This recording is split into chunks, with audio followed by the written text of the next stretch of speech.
Okay, so I'm going to talk about website readability, as Josh mentioned, and I'm going to keep this a little short so that we have time for questions and answers at the end. So if you have questions now and you want to put those in the chat so that we can get to those as soon as I'm done, that would be awesome. So what is website readability? According to the Nielsen-Norman Group, which is a user experience company that does a lot of testing, the 3 key barriers to writing effective web copy are legibility, readability, and comprehension. In this instance, legibility refers to the clarity of visual design and typography. Readability refers to the complexity of words and sentence structure, and comprehension refers to the ease of understanding the text and drawing valid conclusions. So strictly speaking, readability only concerns itself with the complexity of words and sentence structure. So why is readability important? Did you know that the average adult in the US reads at the 7th to 9th grade reading level?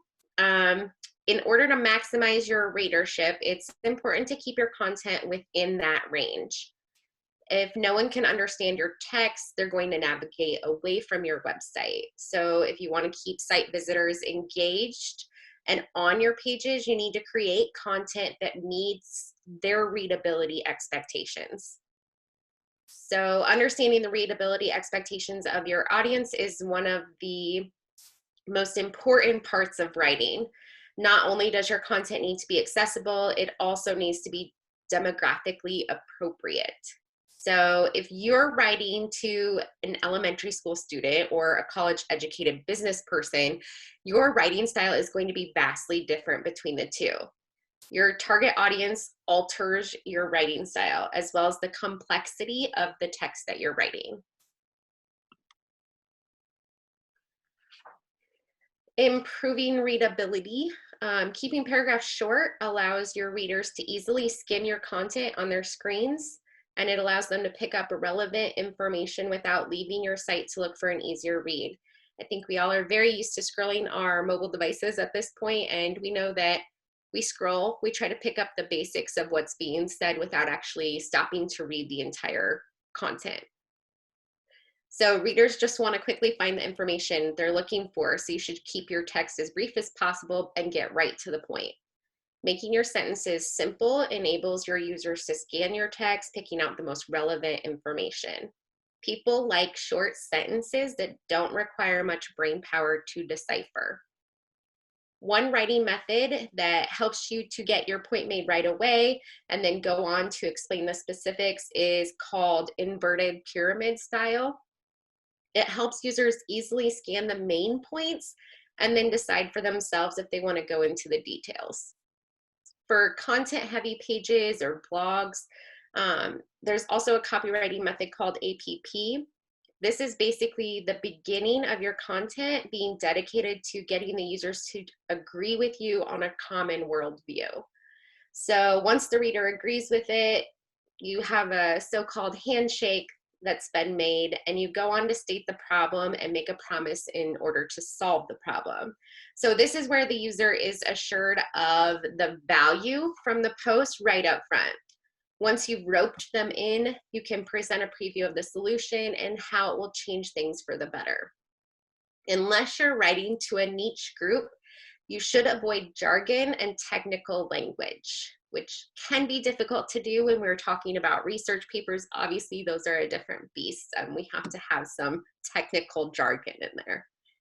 While it's important for you to showcase your expertise in a subject matter, you have to be able to explain concepts in a way that's easy for people to understand. We don't want to scare away website visitors with our technical jargon. Instead, make your writing personal and meet readers where they are at by providing information that they will understand. We have a few apps that we are recommending if you're wanting to check your website readability.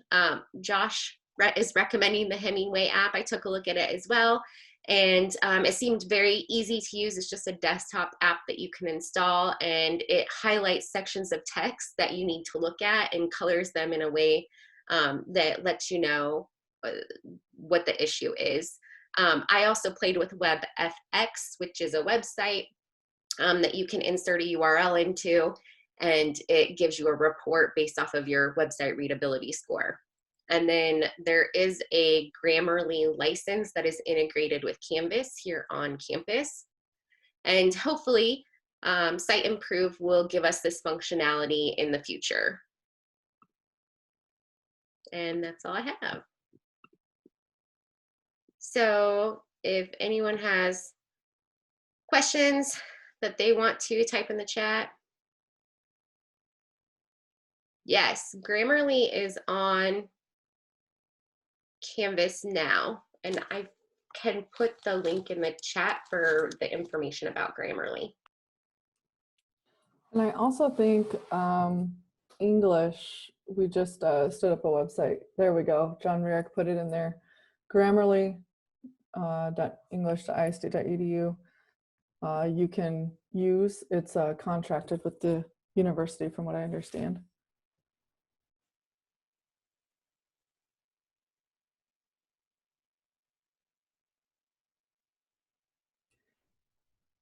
Yeah, and I've also put Grammarly on as like a app on my browser. And it's helpful. It's helpful like in emails too, when you're writing emails and that kind of thing. It is, I think, I don't know about everyone else, but when I was writing papers for high school or college, you know, I got real used to inserting words that probably didn't need to be there just so I could hit a word count. And I don't think that's ever escaped my use case, because I frequently find myself doing that still when I'm going through the readability scores. Yes, we are happy to share the slides. And I think what we plan to do is actually trim this into 3 different sections and post the recordings so that you can listen to whichever section you'd like to listen to. And we'll let you all know where those are posted once we figure it out, exactly where those are going to be. And I don't know, maybe now is a good time to mention also that next week we are going to be having a presentation at 1 o'clock again. And essentially, we're going to be interviewing 2 web editors. Basically, I would say they're advanced content website editors. One of them is Tracy Knight and the other one is Julia Baker. And so those 2 women have decided to jump on Zoom with us so that we can ask them about some of their strategies and tips. So I invite you all to come to that. That will be very, I would say it's almost like a video of like a podcast style webinar, right? Like that's how I envision that one. So hopefully you'll enjoy it, and perhaps we can export it just as audio at some point as well and share it.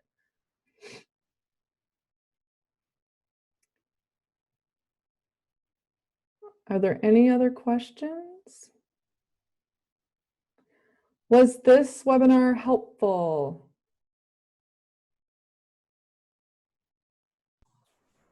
No, if you don't.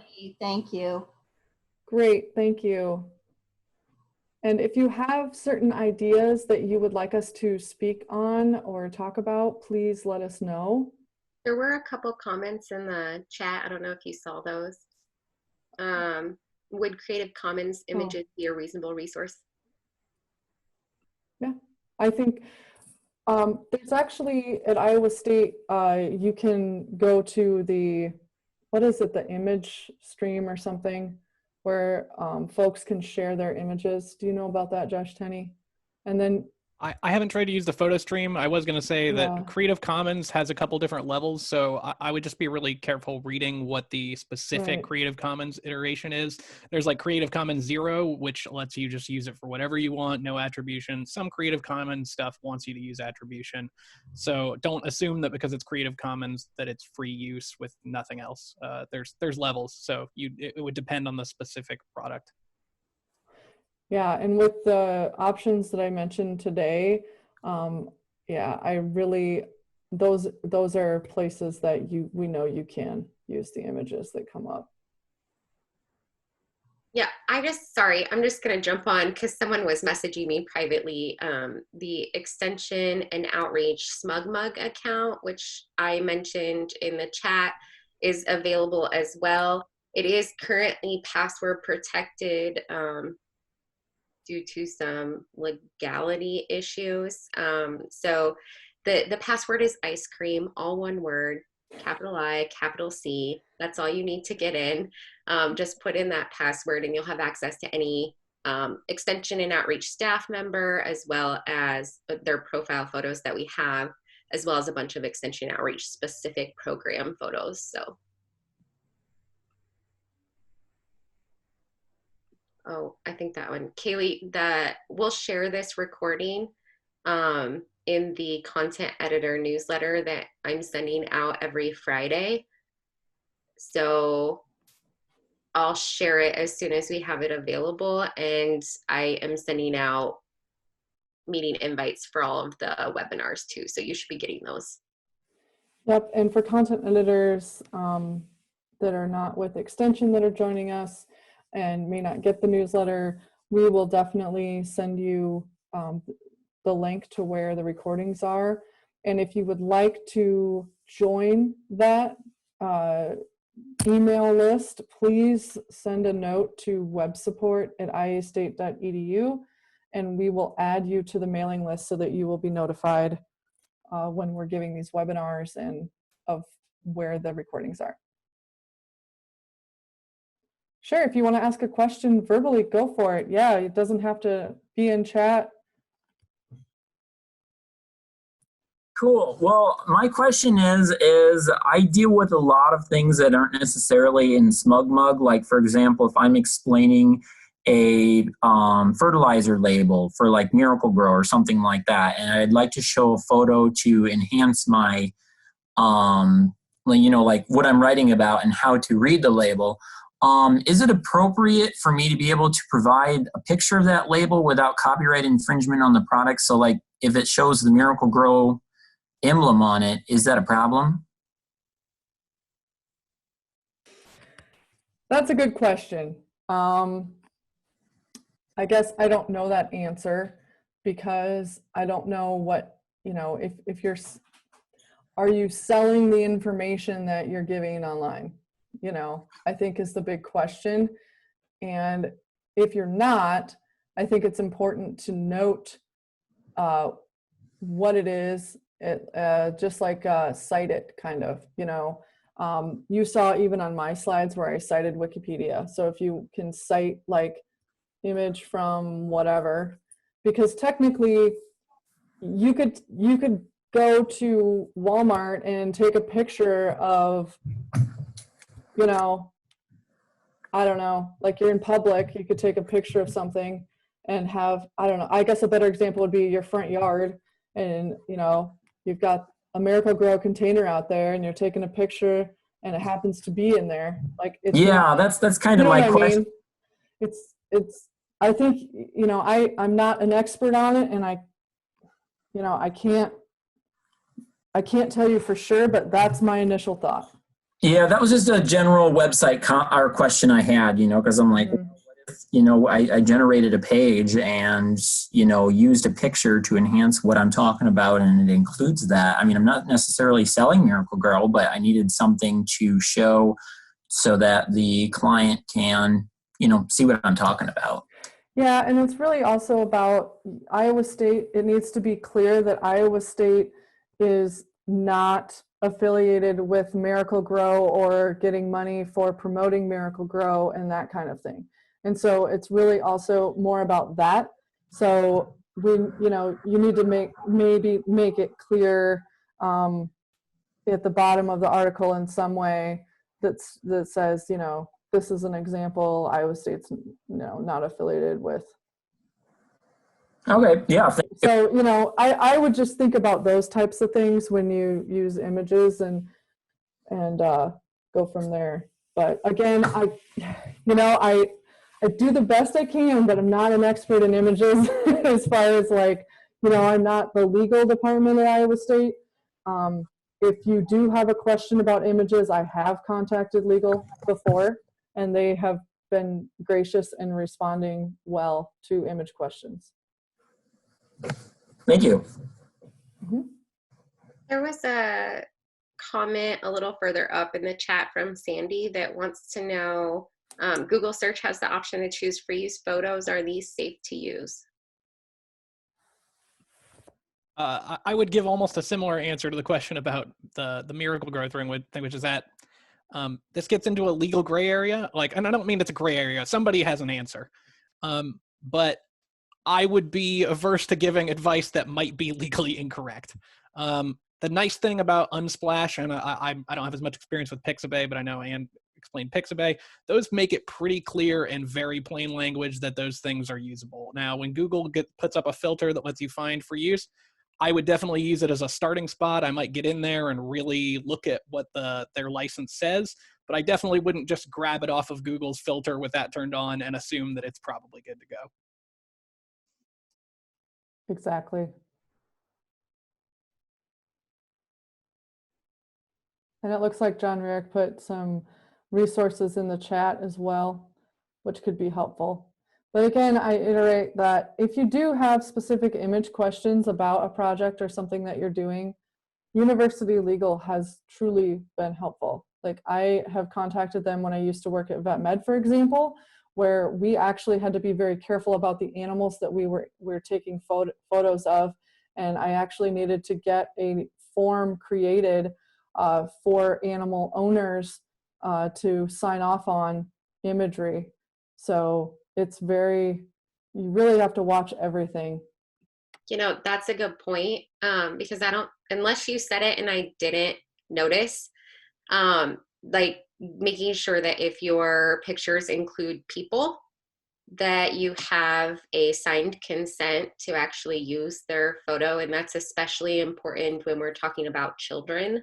You have to have that signed consent. Yes, and thank you. I should have brought that up a little bit more, but again, having been around design, graphic design a lot in my career, it's super important to get approval from people, just because it is gray. You know, you could be, people say, well, I can use a photo that's taken in public of a group of students sitting out on the lawn. Okay, sure, all right, you can, but you're using their face to promote Iowa State University and promote another student to buy and pay for tuition. So you are actually selling something when you put it on your department or your program websites. So you're using their photo to do that. And so they need to approve the use. So I've seen some really creative ways that people have chosen to do that, especially at events and stuff. I was at an event once, you know, you always get those lanyards with your name on them. Like, everyone has 5 million of them that go to events all the time. And I was at one event where the lanyard color was different if you did not want to be photographed. And so it was very easy for people to sneak in and out of rooms and take photos and easily see who had signed the consent and who hadn't. It was very nice. Yes. Yeah, we did that too. Like, and it's nice when you have a different color to have it like a hot green or something that's really visible. And honestly, people that don't want their picture taken are very appreciative, and they're more than happy to wear that hot green lanyard. Sometimes you also have to recognize, sometimes people don't want their picture taken or their profile up for a reason. And it is their right to decide whether or not to have their picture online.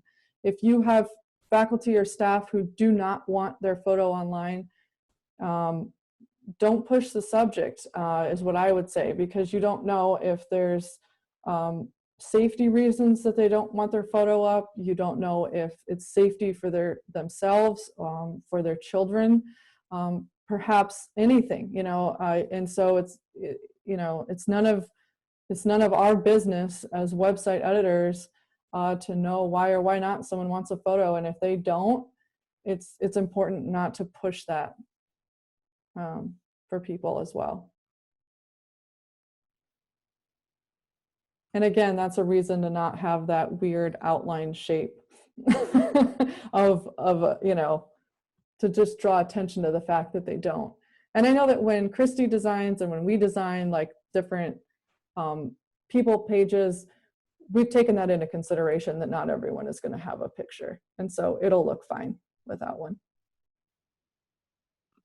Yeah, I mean, we could get real specific about the type of photos, you know, making sure that you're being inclusive with your photographs as well. And that includes gender or age as well, you know, not just showcasing only kids, but, you know, even for 4-H, which is mostly seen as something for youth, we still have so many 4-H volunteers that accurately depict the program as well.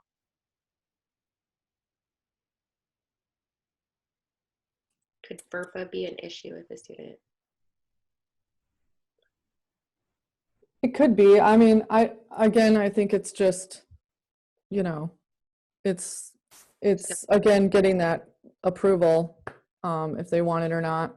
And as far as a profile picture, same deal, if they want it or not. And usually with people profiles, we recommend that there's a website content editor, or you have given permission to faculty, staff, students to create their own profiles. So if a student puts their own picture up online, they did that. They chose to do that. They didn't have to do that. So that's good there. Are there any other questions coming in?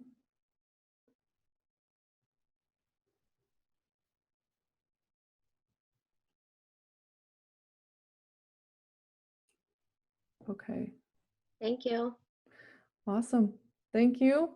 With that, we'll call it a wrap, and we really appreciate you all being here today, and we look forward to seeing you again next Friday at 1 o'clock.